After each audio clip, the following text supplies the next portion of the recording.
Nay, magandang umaga po. Ang maga. Taga saan ka, Nay?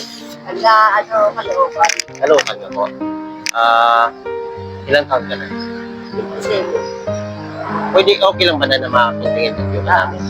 Kasi ang ginagawa namin ay, hindi lang kasi dapat pagkain. Ang gusto namin, yung manonood namin, may mapupulot na aral. And ako na bilang isang vlogger, kasama ng mga kasamaan ko, pasalamat ako sa Panginoon na nakilala ko sila.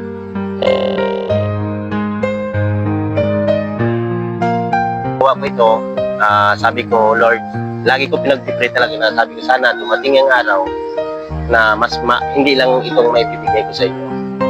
Kasi gusto ko talaga na yung pagtulong ay yung mararamdaman ng tao, hindi yung pagkain lang. Gusto ko may cash. Sana pagpala rin tayo, no? Okay lang na makonting interview kita. Sige na yan.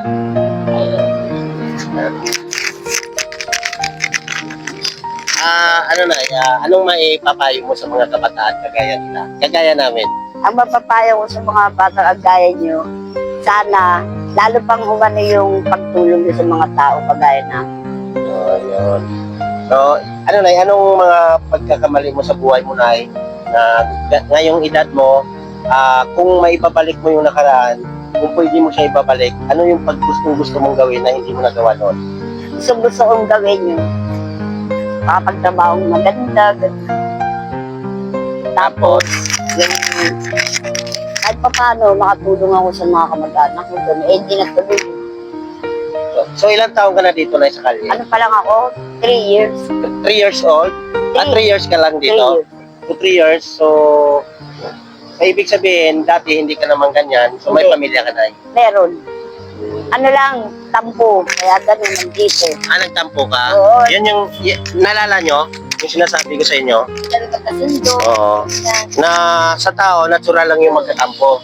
Pero minsan kasi, Nay, ang maliit na pagkakatampo, ito tandaan nyo to kayong mga bata pa, lalo na sa magulang ninyo.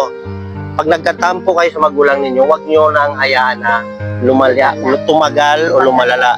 Kasi pag tumagal at lumala, papasukan ng pride yan eh. Once na pumasok na yung pride, hindi ko na matanda na yan. Hanggang sa na hindi nyo namalayan, kinain na kayo ng kasamaan ng puso ninyo. Tandaan nyo, tayo, wala tayong karapatan na magtanim ng galit, ano man ang pagkakamali ng magulang natin. Di ba, Nay? Kasi kung hindi dahil sa kanila, hindi tayo magiging tao, tama si Nanay. So, dapat, kung nagpapatawad tayo sa kapwa natin, how much more sa mga magulang natin, no? Di ba? So, Nay, yun na. Thank you so much, Nay. May natutunan kami sa inyo, ha? Thank you po. Salamat. God bless. Good afternoon po. Pasensyahan nyo na po, Ayan po ay galing po yan sa puso ko. Hindi po yan pakitang tao. Pero since nga na ito na ginagawa namin, tuloy-tuloy na namin, ha? Sige po yan. Best. Sige, Nay. Bicolana? Ano sa Bicolana ang mahal kita?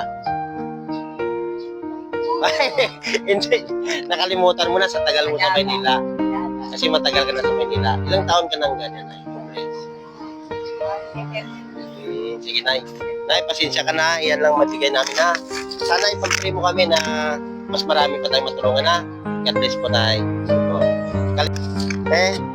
Noon. Pang mahirap na itong pagkain namin, okay lang? Sige po. Ikaw, Tay, kumain ka na?